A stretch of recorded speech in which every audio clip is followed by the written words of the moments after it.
नमस्कार, मैं हूं अंजलि और आप देख रहे हैं आरपीएस समाचार। तो चलिए शुरुआत करते हैं आज की बड़ी खबर से। नमस्कार, आप देख रहे हैं आरपीएस समाचार।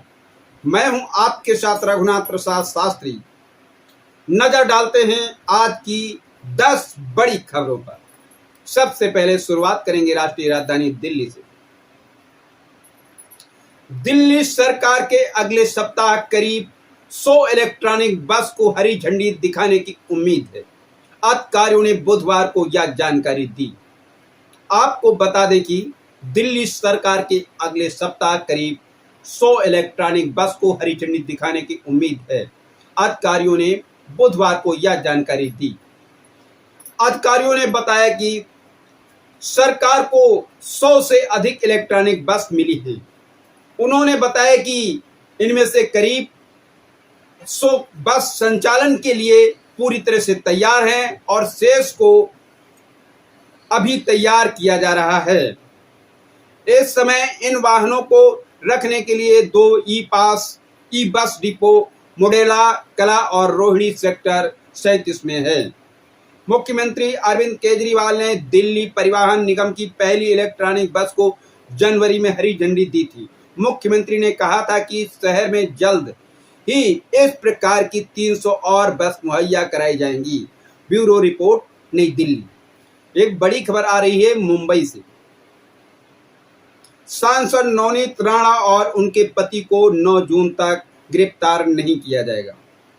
मुंबई पुलिस ने बुधवार को यहां एक विशेष अदालत को बताया कि वह निर्दलीय सांसद नवनीत राणा और उनके विधायक पति रवि राणा को 9 जून तक गिरफ्तार नहीं किया जाएगा। हनुमान चालीसा का पाठ करने से जुड़े विवाद के कारण एक मामले में राणा दंपति की जमानत रद्द करने का अनुरोध करते हुए पुलिस की ओर से दायर याचिका पर अगली सुनवाई की तारीख 9 जून है। राणा दंपति ने कहा कि वे महाराष्ट्र के मुख्यमंत्री उद्धव ठाकरे के निजी आवास मातोश्री के बाहर हनुमान चालीसा का पाठ करेंगे, जिसके बाद पुलिस ने 23 अप्रैल को नवनीत को और उनकी पति रवि राणा को गिरफ्तार कर लिया था। विशेष न्यायाधीश आर्यन रोकड़े ने 5 मई को कुछ शर्तों के साथ उन्हें जमानत दे दी थी।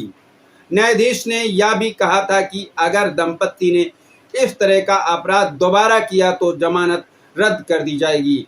मुंबई पुलिस ने 9 जून को विशेष अदालत का रुख कर रहा था कि दंपति की जमानत रद्द कर देनी चाहिए, क्योंकि उन्होंने जमानत की शर्तों का कथित तौर पर उल्लंघन किया है।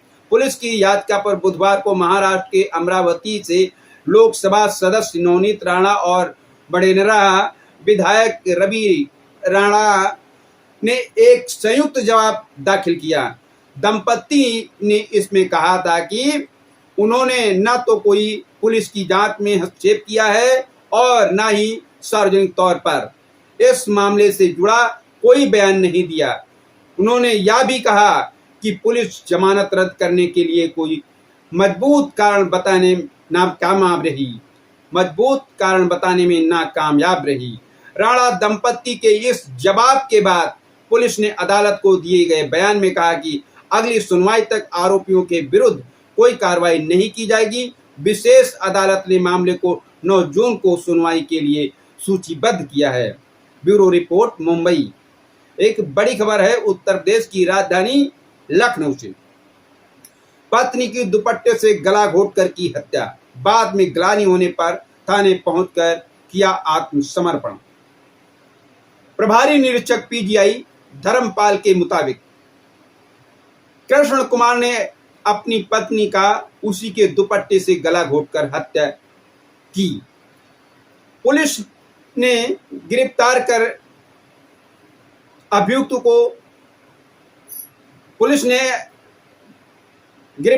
लिया अभियुक्त को। उसने पत्नी के चरित्र संदिग्ध होने की बात कही। पुलिस ने पत्नी के शव को कब्जे में लेकर पीएम के लिए भेज दिया है। खबर विस्तार से आपको बता दें, लखनऊ में पीजीआई के कल्ली पश्चिम में रहने वाली सरिता 32 वर्ष की हत्या उसके पति ने कर दी। वारदात मंगलवार देर रात की है। सूचना पर पहुंची पुलिस ने शव को कब्जे में लेकर पोस्टमार्टम के लिए भेज दिया। वहीं पति कृष्ण कुमार को हिरासत में ले लिया है। पुलिस के मुताबिक पति को पत्नी के चरित्र पर संदेह था, इसी कारण हत्या की है। 9 वर्ष पहले सरिता से प्रेम विवाह करने वाले कृष्ण कुमार को अपनी पत्नी के ऊपर हमेशा शंका बनी रहती थी। उसने सुधर जाने की चेतावनी देता था। इसी कारण उसने मोहनलालगंज थाने के मऊ गांव में अपना घर छोड़कर पीजीआई के कल्ली में एक किराए का मकान लेकर रहने लगा। फिर भी उस पर उसे शंका का समाधान नहीं हुआ। आपस में तू मैं हमेशा होती रहती। मंगलवार की रात में कृष्ण कुमार, जो कि राजगीर का काम करता है, कल शाम को कल्ली स्थित अपने घर पर आया तो पत्नी से फिर विवाद होने लगा। देर रात में उसने पत्नी की उसी के दुपट्टे से गला घोट करके हत्या कर दी। हत्या के बाद उसे ग्लानि महसूस हुई तो पुलिस के पास अपना अपराध स्वीकार करने स्वयं पहुंच गया। प्रभारी निरीक्षक पीजीआई धर्मपाल के मुताबिक कृष्ण कुमार ने अपनी पत्नी का उसी के दुपट्टे से गला घोटकर हत्या की। पुलिस ने उसे गिरफ्तार कर लिया है। उसने पत्नी के चरित्र संदिग्ध होने की बात कही। पुलिस ने पत्नी के शव को कब्जे में लेकर पीएम के लिए भेज दिया है। रिपोर्ट आरती सचदेवा। एक बड़ी खबर आ रही है उत्तर प्रदेश के उन्नाव से। अल्ट्रासाउंड केंद्रों पर जांच के नाम पर भी खेल चल रहा है। इसकी शिकायत एक महिला ने सीमो से की है। उसने बताया कि आशा उसे एक अल्ट्रासाउंड केंद्र ले गई। वहां जांच में ट्यूमर बताया गया, जबकि दूसरे केंद्र पर जांच में कुछ नहीं निकला। उसने आशा डॉक्टर व केंद्र संचालक पर कार्रवाई की मांग की है। शुक्लागंज के मोहल्ला ऋषिनगर निवासी अंकिता शुक्ला ने बताया कि 12 मई को मासिक के दौरान खून अधिक निकलने पर जिला अस्पताल डॉक्टर को दिखाने गई। यहां उन्हें एक आशा कार्यकर्ता मिली।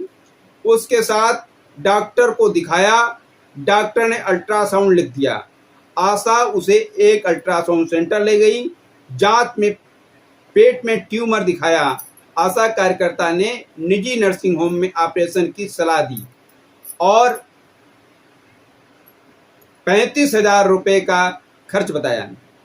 उसी आशा ने एक डॉक्टर से दवा भी लिखवाई। 10 दिन की दवा 1200 रुपए की खरीदी। दवा खाने के बाद हालत गंभीर देख परिजनों ने निजी अस्पताल में डॉक्टर को दिखाया। डॉक्टर ने जांच रिपोर्ट गलत बताई और दोबारा अल्ट्रासाउंड की सलाह दी। 17 मई को दूसरे केंद्र से अल्ट्रासाउंड कराया। उसमें ट्यूमर जैसा कुछ भी नहीं निकला। रिपोर्ट लेकर जब पहले केंद्र पर पहुंची तो संचालक ने कहा, मेरी पकड़ ऊपर तक है, कोई कुछ नहीं कर सकता। पीड़िता ने दवा लिखने वाले डॉक्टर, आशा कार्यकर्ता व जांच केंद्र पर कार्रवाई की मांग की है। सीमो डॉक्टर सत्यप्रकाश ने बताया कि मामला जानकारी में आया है, जांच कराकर कार्रवाई की जाएगी। Bureau report Unnao. एक बड़ी खबर आ रही है उत्तर प्रदेश के प्रयागराज से। एसएसपी के बाद एक्शन में प्रयागराज सीमो। अनुपस्थित मिले 12 कर्मचारियों का एक दिन का वेतन रोका। प्रयागराज के एसएसपी कानून व्यवस्था सुधारने के लिए लापरवाह और भ्रष्ट पुलिस कर्मियों को सस्पेंड करने का काम कर रहे हैं, तो वहीं अब प्रयागराज के सीमो भी अपने स्वास्थ्य महकमे में सुधार लाने के लिए कार्रवाई का डंडा चलाना शुरू कर दिया है। इसी कड़ी में प्रयागराज के नानक शरण सीमो ने बहरिया सामुदायिक स्वास्थ्य केंद्र का अचानक निरीक्षण किया। इस दौरान 12 स्वास्थ्यकर्मी अनुपस्थित मिले। सभी स्वास्थ्यकर्मियों का एक दिन का वेतन सीमो के आदेश पर रोक दिया गया। अचानक पहुंचे निरीक्षण करने सीमो प्रयागराज के नानक शरण स्वास्थ्य व्यवस्था में सुधार लाने के लिए बुधवार को बहरिया के सामुदायिक स्वास्थ्य केंद्र अचानक पहुंच गए। सामुदायिक स्वास्थ्य केंद्र में अंदर घुसते ही जब कर्मचारियों पर निगाह गई तो वहां कर्मचारी, जिसमें डॉक्टर अमरेश वर्मा अधीक्षक और डॉक्टर अनुराग तिवारी चिकित्सा अधिकारी सहित 12 कर्मचारी हॉस्पिटल के ड्यूटी से नदारद मिले। इस दौरान सामुदायिक स्वास्थ्य केंद्र में मानिक चंद फार्मासिस्ट बिना चिकित्सक की सलाह के भर्ती 6 मरीजों का इलाज कर रहे थे, जो बड़ी लापरवाही मानी जाती है। इस पर प्रयागराज सीएमओ नानक शरण ने सख्त हिदायत दी। इसके अलावा निरीक्षण के दौरान सीएमओ को मानिक चंद द्वारा दैनिक दवा वितरण रजिस्टर डेट 11/3/2022 के बाद नहीं बनाया गया। वहीं निरीक्षण के दौरान सीएमओ ने मरीजों से उनकी परेशानी पूछी तो मरीजों ने बताया कि मानिक चंद फार्मासिस्ट आयरन सुक्रोज इंजेक्शन लगाने के पैसे मांगते हैं। इस पर प्रयागराज के सीएमओ ने मानिक चंद फार्मासिस्ट का एक माह का वेतन और आगामी इंक्रीमेंट रोकने का आदेश दिया। Bureau report Prayagraj. एक बड़ी खबर आ रही है उत्तर प्रदेश से स्कूल वैन से उतरे मासूम को लेकर भागे नकाबपोश 2 युवक, मचा हड़कंप। स्कूल वैन से घर के पास उतरने के दौरान नकाबपोश 2 युवक मासूम को लेकर भाग निकले। अपहरण की सूचना पर आसपास के लोगों में हड़कंप मच गया। पिता पर ही अपहरण करने का आरोप लगा है। परिजनों की तहरीर पर पुलिस ने जांच के बाद कार्रवाई का आश्वासन दिया है। नगर कोतवाली इलाके के दहिलामऊ नई बस्ती के रहने वाले रिटायर्ड बैंक कर्मी बद्री प्रसाद तिवारी ने लगभग 15 वर्ष पहले बेटी सुनीता की शादी सुल्तानपुर जनपद के नगर कोतवाली इलाके के दरियापुर मोहल्ले में रहने वाली संतोष कुमार शुक्ला के साथ की थी। संतोष व सुनीता के बीच अनबन चल रही थी करीब 5 वर्षों से। सुनीता 6 वर्षीय बेटे इसाक को लेकर पिता के घर पर रह रही है। बुधवार की दोपहर इसाक नगर कोतवाली इलाके के फुलवरिया स्थित BSS एकेडमी से पढ़ाई कर वैन से घर लौट रहा था। गायघाट रोड पर मोहल्ले के पास वैन से उतरने के बाद नकाबपोश 2 युवक उसे उठाकर पैदल ही भाग निकले। इसाक के दोस्त हार्दिक ने शोर मचाया तो आसपास के लोगों के साथ ही परिजन मौके पर पहुंचे। सूचना पर पहुंची पुलिस ने पूछताछ के बाद कार्रवाई का आश्वासन दिया। पिता पर ही मासूम के अपहरण का आरोप लगाया जा रहा है। सीओ सिटी अभय कुमार पांडे ने बताया कि पिता पर ही आरोप है। जांच की जा रही है। Bureau report Pratapgarh. एक बड़ी खबर और आ रही है उत्तर प्रदेश से ही। बच्चों को लौटाए गए टेबलेट के लिए गए पैसे। यह खबर जनपद सुल्तानपुर से है। सुल्तानपुर में सांसद प्रतिनिधि ने दिया था निर्देश।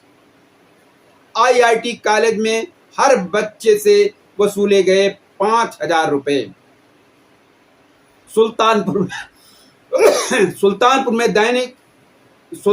में दैनिक भास्कर अखबार का हुआ बड़ा असर।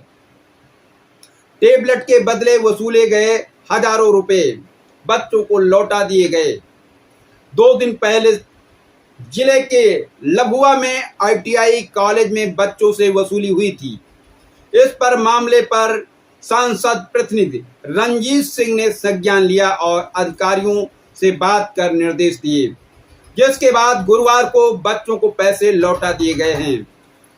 बच्चे ने SDM से की थी शिकायत।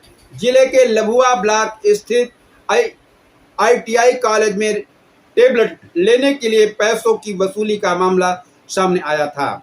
यहां बच्चों से 5,000 रुपए टेबलेट के लिए जा रहे थे। बात पर विवाद उठने के बाद ITI संचालक को अपनी गलती माननी पड़ी। स्टाफ के बच्चों को वरीयता थी, उन्हें 2,000 देने थे। इस मामले में एक बच्चे ने SDM से शिकायत की थी। वहीं मामले से जुड़ी खबर भी प्रकाशित हो गई, जिसे सांसद मेनका गांधी के प्रतिनिधि ने संज्ञान लेकर अधिकारियों से बात की। तहसीलदार की जांच में हुआ खुलासा, जिसके बाद एसडीएम लभुआ ने नायब तहसीलदार गरिमा भार्गव को मौके पर जांच के लिए भेजा था। वहां लिखित रूप से बताया गया कि पैसे 4000 नगद लिए गए और 1000 यूपीआई से लिया गया था। हालांकि चोरी पकड़ने की सूचना मिलते ही आरटीआई संचालक के हाथ पांव फूलने लगे। बताया जा रहा है कि अन्य बच्चों का मुंह बंद करने के लिए उनका पैसा घर जाकर वापस होने लगा है। Bureau report Sultanpur. एक बड़ी खबर और आ रही है सुल्तानपुर से। चेयरमैन पति के खिलाफ विधायक ने की शिकायत, सुल्तानपुर में ईओ ने नगर पालिका अध्यक्ष को लिखा पत्र, अपने पति को बोले कार्यालय में न आए अनावश्यक। चेयरमैन पति के खिलाफ विधायक ने की शिकायत, सुल्तानपुर में ईओ ने नगर पालिका अध्यक्ष को लिखा पत्र, अपने पति को बोले कार्यालय में न आए अनावश्यक। उत्तर प्रदेश के सुल्तानपुर में नगर पालिका अध्यक्ष बबीता जायसवाल व उनके पति अजय जायसवाल की मुश्किलें थमने का नाम नहीं ले रही हैं। बीजेपी विधायक विनोद सिंह ने ईओ को पत्र लिखकर अवगत कराया कि अध्यक्ष के पति अनावश्यक नगर पालिका कार्यालय में आकर पत्रावली तक का अवलोकन कर रहे। इस पर ईओ ने उन्हें कहा कि अपने पति को ऐसा करने से रोकें। सभासदों को धमकाने का आरोप। विधायक ने कहा कि अजय जायसवाल ने पिछले 4.5 वर्षों से अपने आप को स्वयं प्रतिनिधि घोषित कर रखा है। वह निरंतर नगरपालिका कार्यालय में उपस्थित होकर शासकीय कार्यों में अनावश्यक हस्तक्षेप करते रहते हैं। बैठकों में शामिल होकर अपने मत को अभिव्यक्त करना एवं उस मत के समर्थन में सभासदों को प्रभावित करने की कोशिश करना उनकी आदत का हिस्सा है। कार्यालय के कर्मचारियों को भी अध्यक्ष के रुतबे से डरा धमका कर उनसे विधि विरुद्ध कार्य करवाना उनके द्वारा निरंतर जारी है। इस संदर्भ में एक पत्र और वीडियो क्लिप भी उन्होंने ईओ को दिया। साक्ष्य के रूप में दी वीडियो क्लिप। विधायक द्वारा दिए गए वीडियो क्लिप में अजय जायसवाल नगर पालिका कार्यालय में बैठकर शासकीय पत्रों के साथ छेड़छाड़ कर रहे हैं। विधायक ने पत्र के माध्यम से अनुरोध किया है कि अजय जायसवाल को अवगत कराएं कि अनावश्यक कार्यालय में न आए। यदि कोई आवश्यक कार्य हो तो कार्य होने के बाद तुरंत कार्यालय से चले जाएं। यदि कोई कार्य हो तो शासी अधिकारी के अतिरिक्त किसी भी अन्य अधिकारी कर्मचारी से वार्ता न करें। ईओ ने शासनादेश का दिया हवाला। इस संबंध में शासी अधिकारी ने कहा कि अनुमति के बिना पत्रावलियों का अवलोकन करना शासनादेश संख्या 583.1.96/8E/95 दिनांक 15 फरवरी 1996, शासनादेश संख्या 3965/9.196/8E/95 दिनांक 18 जून 1996 एवं शासनादेश संख्या 3862/9.196/8E/95 दिनांक 23 दिसंबर 2010 के विरुद्ध है। वहीं डीएम सुल्तानपुर के पत्रांक संख्या 1457/LBC दिनांक 18/5/2022 द्वारा निर्देशित किया गया है कि नगर पालिका परिषद सुल्तानपुर में किसी अनाधिकृत व्यक्ति द्वारा पालिका कार्य में हस्तक्षेप न करने दें। ईओ ने कहा है कि पत्र को संज्ञान में लेते हुए अजय जायसवाल को अपने स्तर से निर्देशित करें। Bureau report Sultanpur. एक बड़ी खबर आ रही है मेरठ से। पत्नी को बांझ बोलकर प्रेमिका को लेकर भागा पति, एसपी ने दिए कार्रवाई के निर्देश। आपको बता दें, शादी के 4 साल बीत जाने के बाद महिला गर्भवती नहीं हुई, जिस वजह से दंपत्ति में क्लेश रहने लगा। गुरुवार सुबह आरोपित पत्नी को बांझ बोलकर प्रेमिका के साथ फरार हो गया। महिला ने आसपास के क्षेत्रों में पति और उसकी प्रेमिका की तलाश की, लेकिन उनका कुछ पता नहीं चला। यह है पूरा मामला। टीपी नगर थाना क्षेत्र की नई बस्ती निवासी रेनू की शादी 4 वर्ष पहले क्षेत्र में रहने वाले आकाश से हुई थी। आकाश का साइबर कैफे है।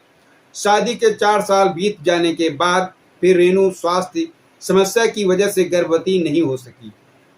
दंपत्ति ने उपचार भी कराया, लेकिन समस्या का समाधान नहीं हुआ, जिस वजह से दंपत्ति में क्लेश रहने लगा। इसी बीच आकाश की मुलाकात भावनपुर के जलालाबाद निवासी युवती से हो गई। आकाश अपनी पत्नी रेनू को बांध बोलकर प्रेमिका के साथ फरार हो गया। एसपी चंद्रकांत मीणा ने टीपी नगर थाना प्रभारी विवेक शर्मा को जांच कर कार्रवाई करने का निर्देश दिया है। Bureau report, Meerut. एक बड़ी खबर और आ रही है मेरठ से। कुआं निर्माण को लेकर मेरठ में 2 समुदाय के लोग आमने सामने करने लगे हंगामा।